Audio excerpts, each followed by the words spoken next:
Selamun aleyküm sayılı teleseyirciler. Cuma günü hayırlı ve mübarek olsun. Muftinin Saati programmasını seyretesiniz ve stüdyoda siz için ben Situmerov çalışmaktam ve bugünkü yayınımız bu karantin şaraitlerine göre böyle distansiyon şekilde olup geçecek ve programımızın bugün misafiri Kırım Müslümanları Dini İdaresi'nin Ulimalar Şurası'nın yolbaşçısı Süleyman Hoca Hayrullayev. Selamun aleyküm Süleyman Hoca. Aleykümselam, hayırlı akşamlar hepinizге. Süleyman Hoca, sizinle beraberlikte bugün kısmet olsa bu 40 dakika programımızı alıp baracağımız ve en mühim mevzularını, mühim hadiselerini ve bizim vatandaşlarımız bizge yollagan suallerini beraber müzakere edermiz ve cevaplarını inşallah berersiz.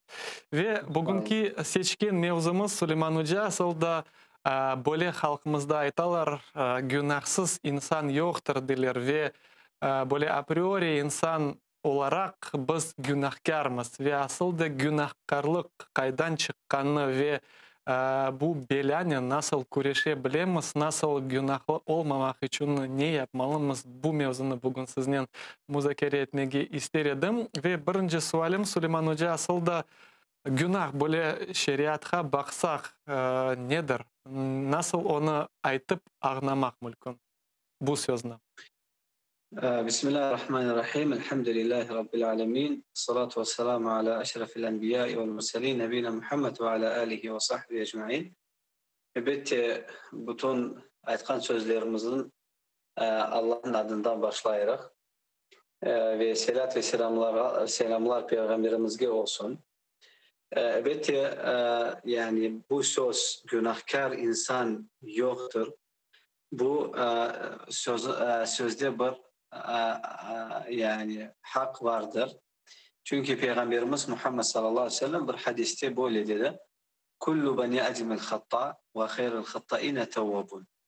Bütün Adem aleyhisselam'ın balları hepsi günahkar. Yani bütün insanlar bunlar günahkarlar. Lakin onlardan yani günah etken söylerinden en yaşlısı kim? Tövbe eti. Yani Allah'tan affu sorayım. Bu hadisin manası hepsi insan günah yapar. Ve aslında günah bu nedir? Allah subhanahu ve teala insanı yaratıp ve ona Kur'an-ı Kerim indirip ve peygamberimizin Muhammed sallallahu aleyhi ve sellem peygamber olarak bizlerge verip Allah subhanahu ve teala bizlerge bir sınırlar koydu ve bu sınırlarını geçmek bu günah sayılır. Yani Allah subhanahu ve teala misal için yemek hakkında bizlerge dedi. Her şey sizge helaldir. Allah diyor ve halaka lekum ma fil ardı cemi'an. Allah sizlerge her şey yarattı. Bu yerde, yer üstünde bütün yemekler sizi helaldir. Yani bu bütün şeylerini siz yarattım Allah diye. Lakin ondan gayrı Allah subhanahu ve teala bazı bir yemeklerini bizlerge haram etti. Ve yani bizlerge Allah dedi bütün şey sizlerge helal.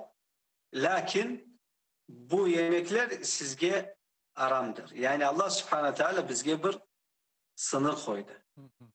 Bu sınırı geçmek bu günah yapmaktır.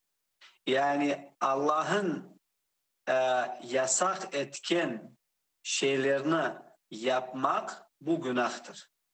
Ya da Allah emir etken şeylerini yapmamak bu günahtır. Ve günahlar bütün şeylerde olmalıdır. Mesela için yemekte günah yapmak mülkündür. Yani mülkün deyip yani günahlar var. Mesela için rubalarda bazı bu rubalarını giymek bu günahtır. Bazı yemeklerini aşamak bu günahtır. Bazı bir sözlerini aytmak günahtır. Bazı bir amellerini yapmamak bu günahtır. Onun için günah bu bir umumi bir lafızdır, bir sözdür. Lakin en yani manasını daha da çok anlattırgan şey bu Allah Subhanahu Teala bizlerge bir sınırlar koydu ve bu sınırlarını geçmek bu günahtır. Hı hı. Ve Peygamberimiz Muhammed sallallahu aleyhi ve sellem böyle dedi hadiste, bütün insanlar günah eder. Bu insanın bir tabiatıdır. Yani çünkü insan bir zayıftır. Allah Subhanahu Teala Kur'an-ı Kerim'de de ve hulikal insanu zayıfe. İnsan yani zayıf olarak yaratıldı. Lakin insanı kuvvetli ne yaparken bu imandır. Onun için zayıf insan her vakit günah yapmaya tırışar. Lakin imanlı insan olsa yani insanın yüreği iman düşse o vakit insan bu günahlardan tırışmaya ya da yapmamak bu günahlarını tırışar. Asıl da insan ne için bu siz aytkanыңызға göre günah yapmak demek Allah'ın koygan sınırlarını geçmektir. Yani ya da yasak etilgen şeyini yapmak ya da emir etilgen şeyini yapmamak. Ama demek insan bunu yapmağa olmay dep bilse ne için biz insan olarak günah yapamız? Bizni buna ne isteklendirir? Çünkü insanın havası yani insanın nefsi zayıftır. Ve Allah Subhanahu Teala hatta Kur'an-ı Kerim'de bunu aytıp geçiyor. Aslında insan yani çok şey bilir. Bazı bir insanlar bilir ki bu aramdır, bu günahtır, lakin yapar. Ne için yapar ki? Çünkü onun nefsi ve onun imanı bu vakitte birbirinin yani Davalaşa. davalaşa bu vakitte. Onlarda yani bu vakitte kaysi daha da kuvvetli olsa o vakit o zafer kazanır.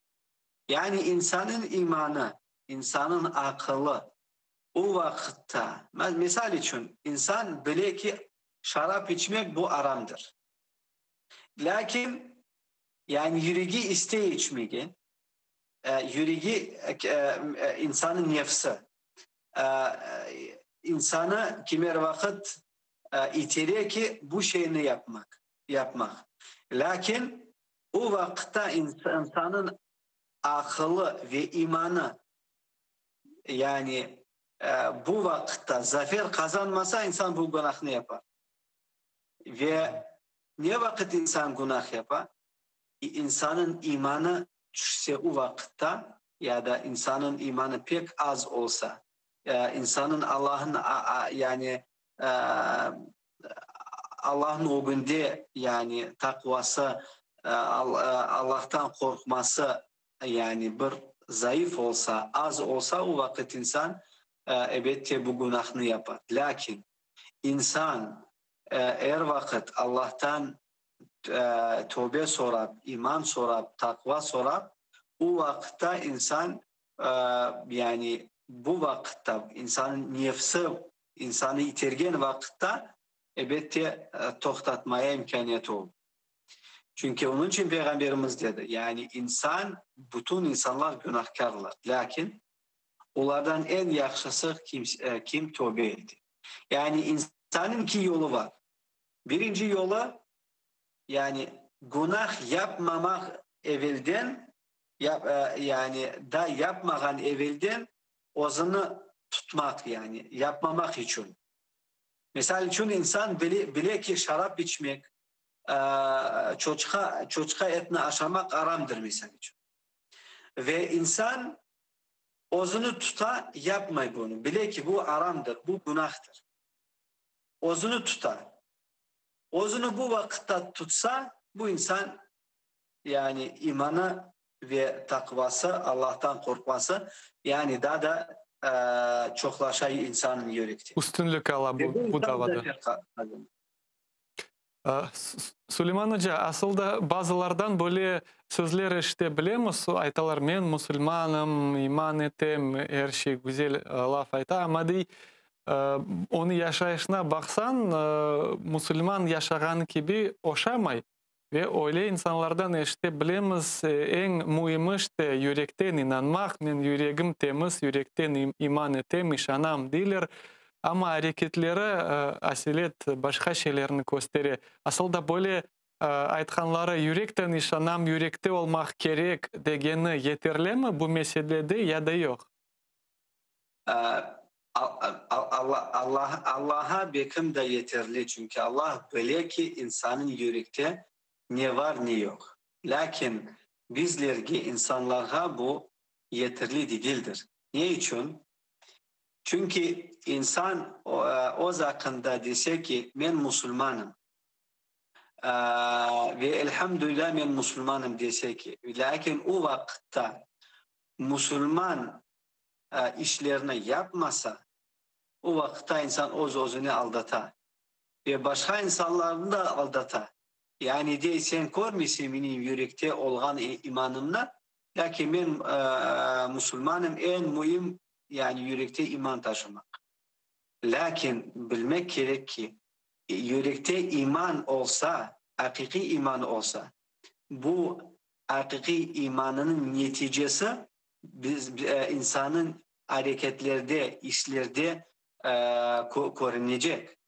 Mesela için insan değil, ben hiçbir vakit aldatmayayım, ben hırsızlamayayım. O vakitte insan bu takım sözlerine aytar. Lakin sen onu amelde yani işte korsen ki sen koresin ki insan yani özünü aldata öyle değil. Onun için mesela için ben oz hakkında desem ben doktorum desem bu doğru sayılır mı? Ya da ben özümü aldatam. Böyle de bu şey dedi. Yani ben doktorluğa okumasam bu işle uğraşmasam özüme de doktor desem özümü doktor saysam o vakitte ben özümü aldatam. Böyle de imanyendir. İnsan kaysi dese ki ben Müslümanım benim imanım yürekte o vakitte bu imanın tesiri neticesi amellerde olacak.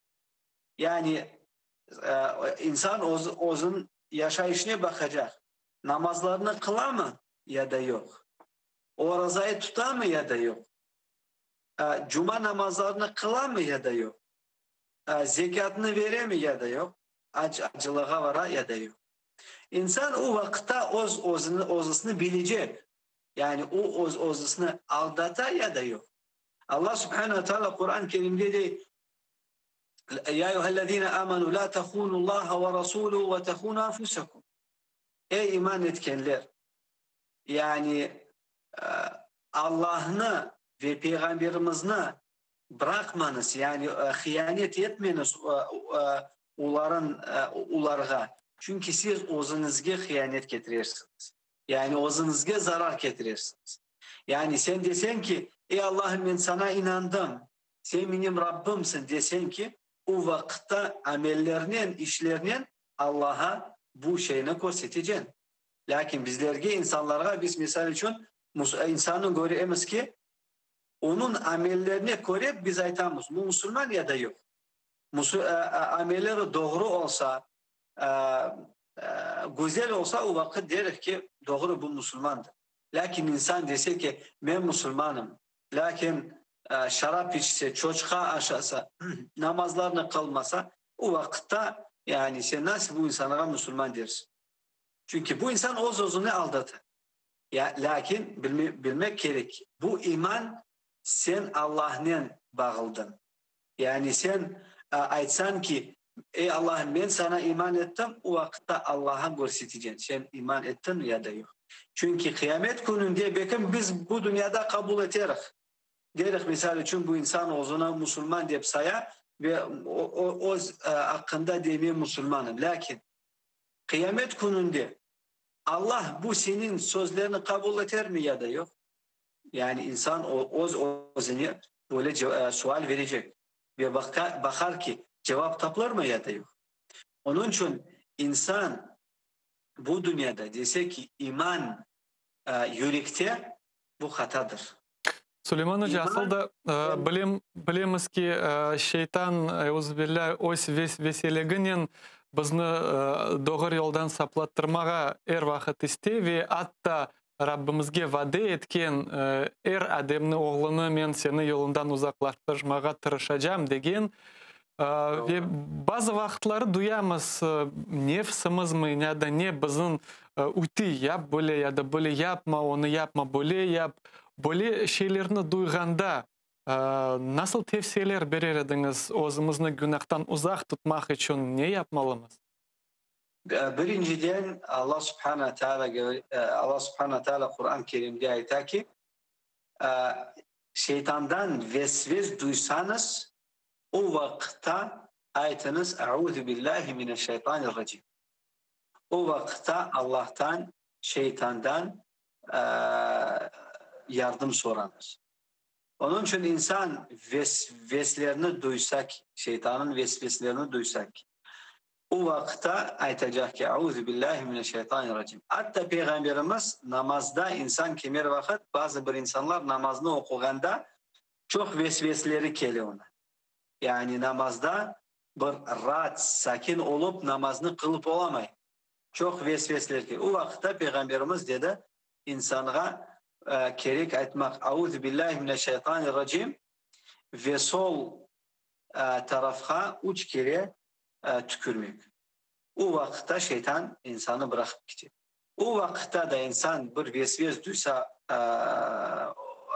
o zihni, o vakitte Eûzu billahi mineşşeytanirracim aytmak gerek. Elbette ondan gayrı her vakit Allah'tan yardım soramak gerek. Ey Allah'ım beni günahlardan uzak tut ve bana günahlara düşmek nasip etme. Böyle insan her vakit dua etmek gerek. Aslında günahkar olmamak için aytalar insanın etrafı temiz olmalı, etrafı böyle güzel insanların tolu olmalı. Etrafımızın rolü bu meselede nasıl görüyorsunuz? Evet, insan her vakit oza doğru olmak için özege yaxşı bir sağlam dostlar kıdırmak gerek. Çünkü insan özünün dostuna koyup oza da öyle ola. Onun için insan sen doğru olmaya istesen yani temiz ve doğru ameller etken insanlarla yol tutacaksın. Ya da korse bazı böyle insanlar mesela için özlerine dostlar ala ki bu dostlar hem şarap içi, hem namaz kılmay, hem sigaret çeke, hem de narkotik. O vakit insan böyle ola. Ne için? Çünkü böyle dostları var. Öyle olmamak için özge insan bir sağlam dostlarına tapmaya gerek. Bu birinciden. İkinciden insan özünü bakmak her vakit gerek ki namazlarını vaktine kıla mı ya da yok. Allah'ın emirlerini yerine getiriyor mu ya da yok. Her vakit insan özge böyle suallerini vermek gerek. Ve sonki sualim bu haqda Süleyman Hocam, endi hepimiz günahkarmız ama günahlarımızı silmege yol var mı? Ne yapmalıyız bu haqda? Bu elbette insanın her vakit yani daima ve her vakit pek büyük Allah'ın insana nimetidir. Bu günahkar olmamak için Allah bir yol gösterdi. Bu tövbedir. Çünkü Allah Subhanahu ve Teala insanın tövbesini her vakit ve daima kabul eder. Nasıl günah bir ağır, pis günah olmasa da ne kadar ağır günah olmasa da Allah Subhanahu ve Teala insanın günahını bağışlayır. Lakin birinciden bu insanın tövbesi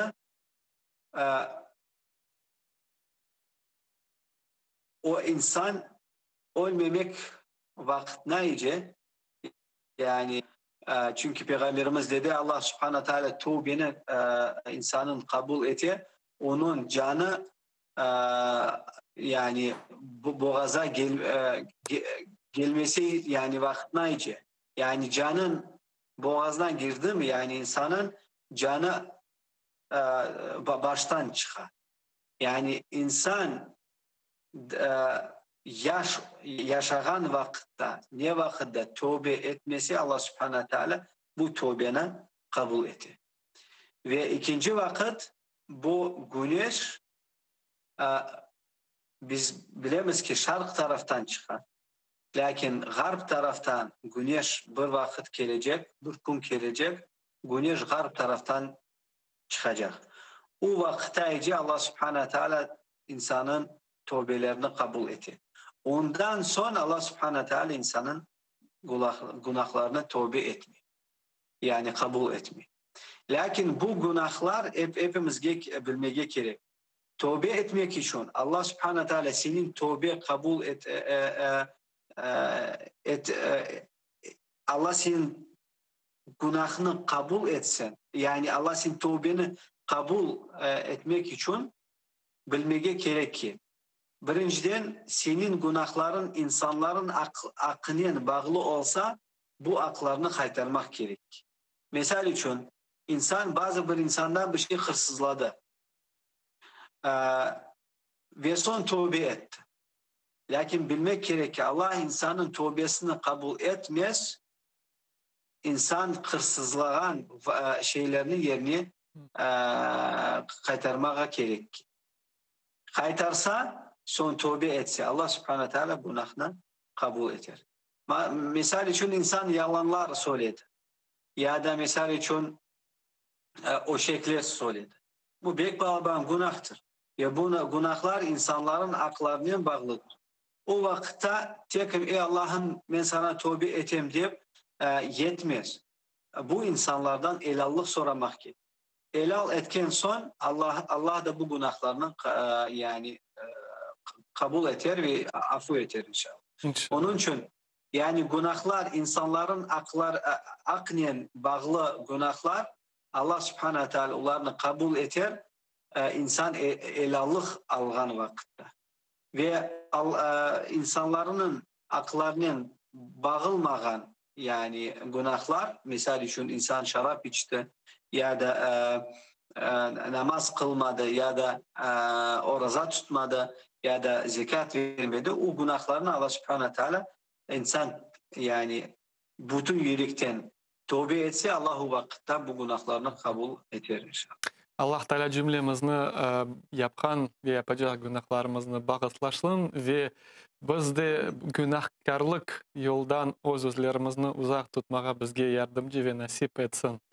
Ve ikinci blokumuzga geçelim Süleyman Hoca ve şimdi Kırım'la bağlı bir mevzunu müzakere etmek istedim. Şimdi Kırım'da böyle meraklı bir tendensiyalar görebiliriz. Bilemiz ki İslam dinini bütün dünyada insanlar kabul ederler ve Ukrayna'da da, Kırım'da da Müslüman olmaganları, Ukraynalılar, Ruslar kabul eder ve böyle dini kabul etken insanlarga polis tarafından kelip işte takip etkeni böyle tendensiyalarını olganını görüp başlayımız ve bu Akta bilemiz ki siyasi mabuslarının akaları hapiste olganı vakti apaylarına da kelgenler ve onların arasında Anna Bagacheva, Zarina Hanım Ceparova ve Natalya Bekirova'ga kelgenler ve subetimizge da bir vatandaşımızını koşulganı isteyim. Şimdi Skype'nin bizde canlı bağda faal ve Kırım Birliği'nin koordinatörü Server Çolakçık. Selam aleyküm Server Bey, iştesiz mi bizni? Aleyküm selam Setumer Bey, iştem, yaxşı iştem. Server bir şimdi Kırım'da olup geçken bu hadiseni müzakere etemiz. Onun için sizinle bağlandık. Siz Kırım'dasınız ve bu mabusların xorantalarına yardım etkenlerinden birisiniz. Aslında böyle prosesler hakkında ne aytabilirsiniz? Siz ne bilesiz? Ne olup geçti? Ne için olarga geldi polis xadimleri? Birinciden bu Niyafit degen adlandırgan bir operatsiyaları demek yeniden İslam dinini kabul etken insanlarga keleler. Ama aslında Niyafit bu kelimenin manasını açıklamaya gerek. Bu yeni din ya da yeni bir fırkaga kol tutkan kabul etken insana Niyafit aytalar. Lakin bizim dinimiz yeni bir şey değil. Bizim dinimiz Adem Aleyhisselam'dan Peygamber Muhammed Mustafa sallallahu aleyhi ve sellem kadarga o İslam dini. Ve bu insanlar evvel Hristiyan olsalar da onlar yeni bir şeyini kabul etmediler. Onlar o hakiki dinge kayıttılar. Ve bu sebebinden boşunda hükümet tarafından bir provokalar geçe onlarını demek dinden çekmeye, dinden yılıştırmaya istiyorlar. Bu yapkan hareketlerin maksadını şunu koyayım ben. Demek tek bu üç adamga keldiler mi ya da başkaları var kimge keldiler böyle prosedurnen diyeyim nasıl aytayım? Şimdiki mali bize bu üç insan hakkında haberimiz var ama ben hatırlamaya isteyeyim. Bu siyasi mahpusların arasında iki insan var. Bu Vadim Siruk, Anna Bagachova'nın akayı ve Alexander Sizikov. Onlar Rus, Ukrayniz olup Kırım Tatar olmayıp ama İslam dinini kabul etkenleri sebebinden onlara karşı bu davalar açılgan. Demek bu dünyada olan tendensiya insanlar İslam dinini kabul etkenleri Kırım'da da aynı tendensiya devam etti ve bu sebepten bu hükümet polis xadimleri bir fikir düşünüp tapamalar. Niye için bu insanlar bir dini bırakıp başka dinge uyayın? Süleyman Hoca aslında başka misal olarak Hristiyan olganlar Rus, Ukrayn, İslam dinini kabul etkende bu aslında ne cinayetlik mi? Siz nasıl düşünüyorsunuz? Niçin böyle bu meselelerge Ruslar öyle dikkat ettiler? Ne onlarını korkuzdıra bu tendensiyalarda? Aslında bu cinayet değildir. Çünkü insan Peygamberimiz Muhammed sallallahu aleyhi ve sellem aytkan gibi ki insan Müslüman olarak yaratılar. Yani doğulsa insan Müslüman olarak doğuyor. Lakin son babası ve anası osken sonunu ya da Yahudi ya da Hristiyan yaparlar.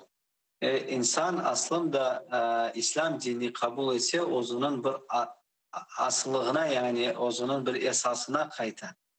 Ve lakin böyle şimdi aslında bütün dünyada böyle tendensiya bütün milletler İslam dinini kabul ederler ki çünkü Koreliler İslam dinimizde söz ve amel birdir. Ve Koreliler ki insanın yüreği dinsiz çok yaşamaz. Lakin insan onun yüreği bir kavi doğru olan dini ihtiyar yapar. Yani onu seçer.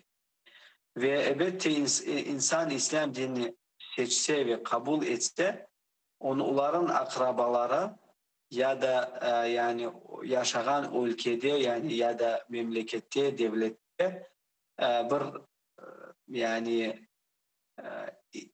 yani bir istemekleri yani onlar istemiyorlar ki onların yani akrabaları ya da vatandaşlarını bu dine geçsinler. Ve ona baka elbette ki bu şeyden korkarlar. Çünkü lakin miskinler anlamayırlar ki İslam dinimizin yani itikadı o kadar ki kavi insanlar bu itikada bakıp bu dini seçerler ki. Çünkü eğer bir insanın ona aklı var. Ne istese seçer. Allah subhanahu teala Kur'an-ı Kerim'de de la ikraha fid din. Yani ikrah bir zorluk dinde yoktur ki. Onun için insanlar İslam dini kabul ederler. Lakin elbette polisler belki korkarlar. Ne için biz o kadar yani bu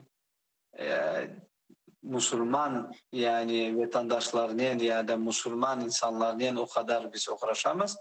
Lakin insanlar korkmayı bu dini daha da kabul ederler.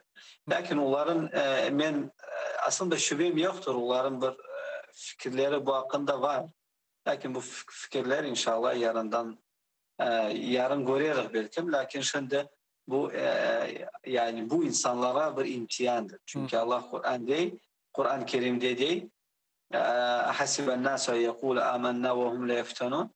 Allah diyor ki insanlar biz Müslüman yani ey Allah'ım sen bizim Rabbimiz degen son onlar elbette yani bir sınavdan geçecekler yani Allah Subhanahu Teala onlarla sınavlayacak ve bu belki de onların sınavları lakin Allah Subhanahu Teala onlara kuvvet ve istikamet versin.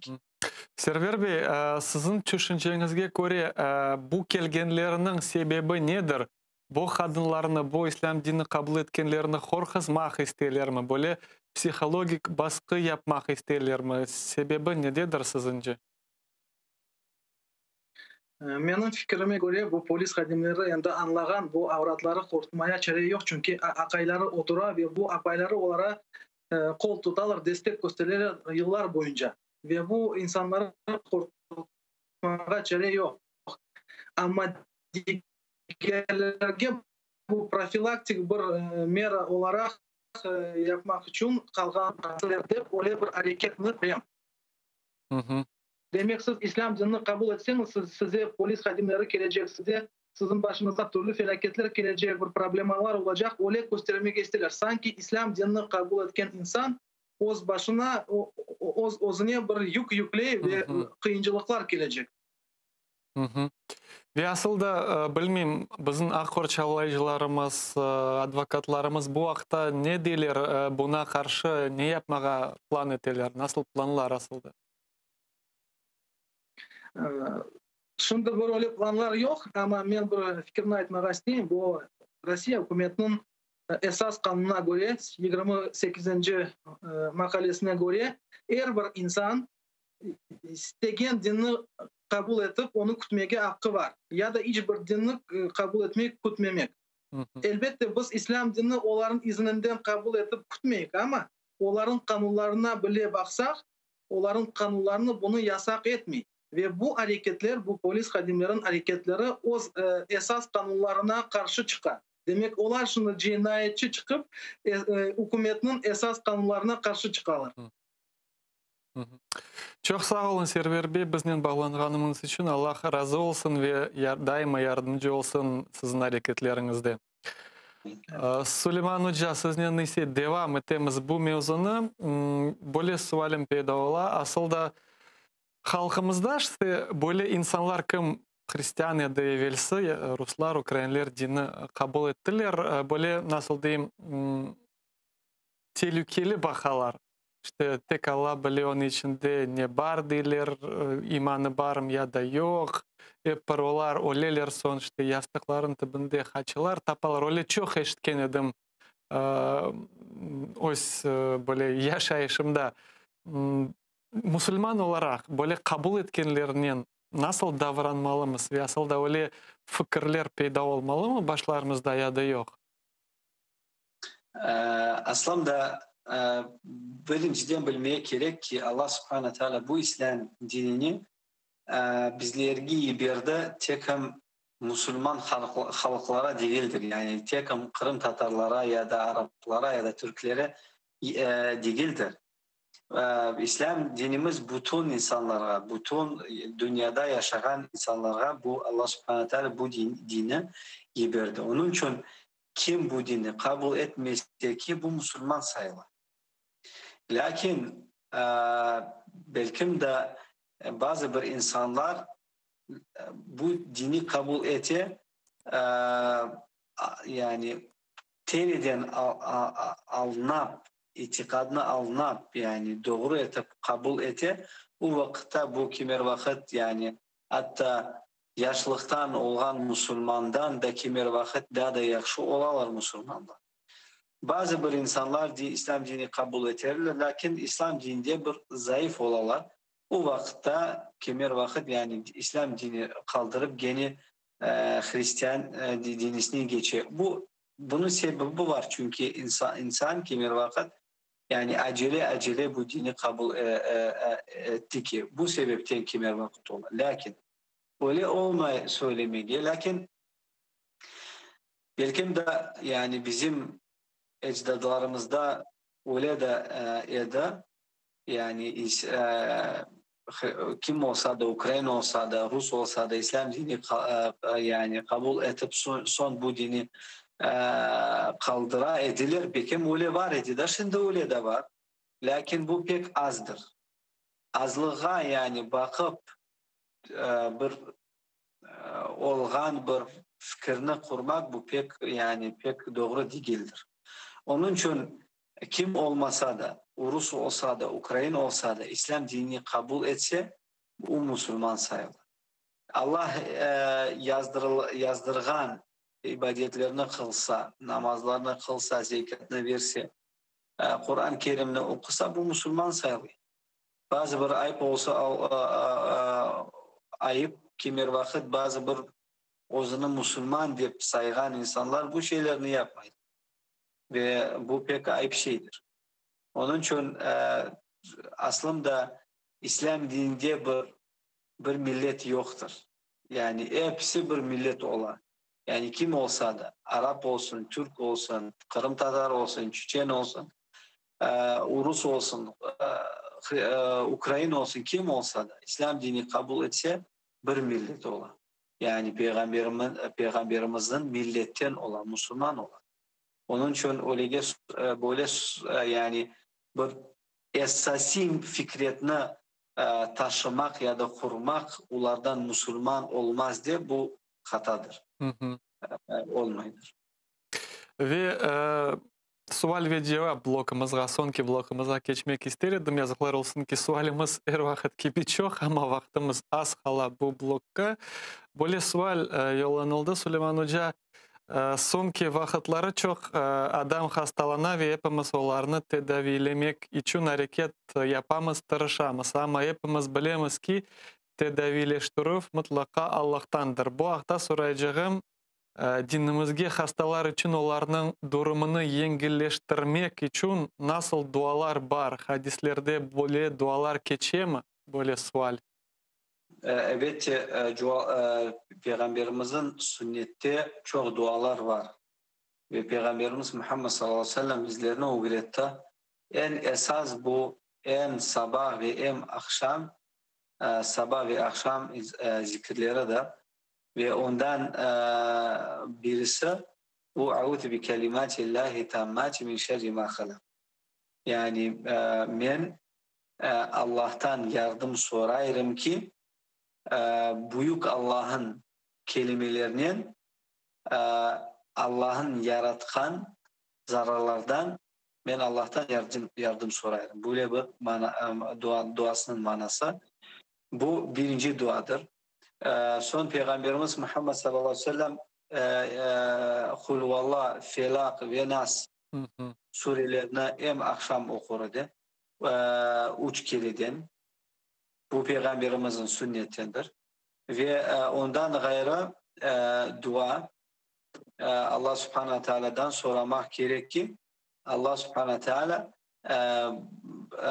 beladan ve zarardan yani birinciden şifa versin ve beladan ve zarardan kurtarsın diye böyle dua Peygamberimiz öğretti. Onun için insan nasıl dilde Arap dilde de bilmese de böyle yani o stilde duasını yapmak mümkündür.